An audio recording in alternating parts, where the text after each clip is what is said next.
Magandang araw Pilipinas, na rin po muli si Debs. Gusto nga po ang content ngayon, ang B-1B Lancer ng US, at yan po ay mga bomber din. Bukod po sa steel bomber ng US ay meron din po silang tinatawag nga po na gaya niyan, na gaano po katindi rin yan. Talaga po naman pagka mahagip kayo niyan ay talagang matik, ay talagang kayo ay sasampa sa langit ng uhugin at sip-09. Ayun yung pao, at panoorin niyo po yan kung gaano katindi yan.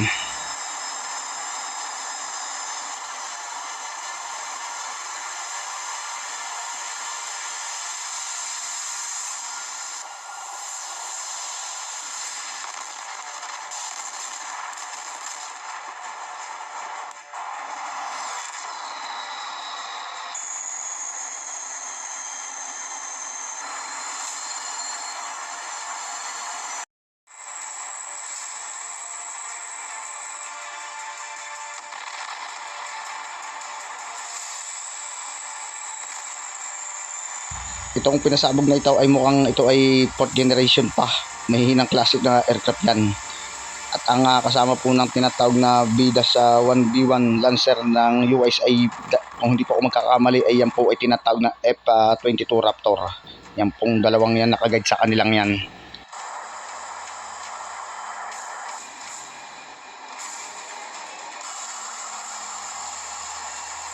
At lingid po sa inyong kalaman, yan pong bida sa 1B ay yan po ay kaya pong kumarga ng tuni-tuniladang bomba. Kahit po 1,000 bomba ay kaya po niyan, maaari pong lumuog pa.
At ipinakikita po talaga dito na gaano katindi ang Amerika sa larangan ng digmaan yan.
Kung natitimusan nyo po at nagustuhan nyo ang ganyang klase ng video, ay huwag nyo pong kalimutan mag-subscribe kay si Dreambo Vlog. At yan po ang tinatawag po yung mass of distraction ng UIs, dahil nga po sa tinatawag nga po ng B-1B bomber.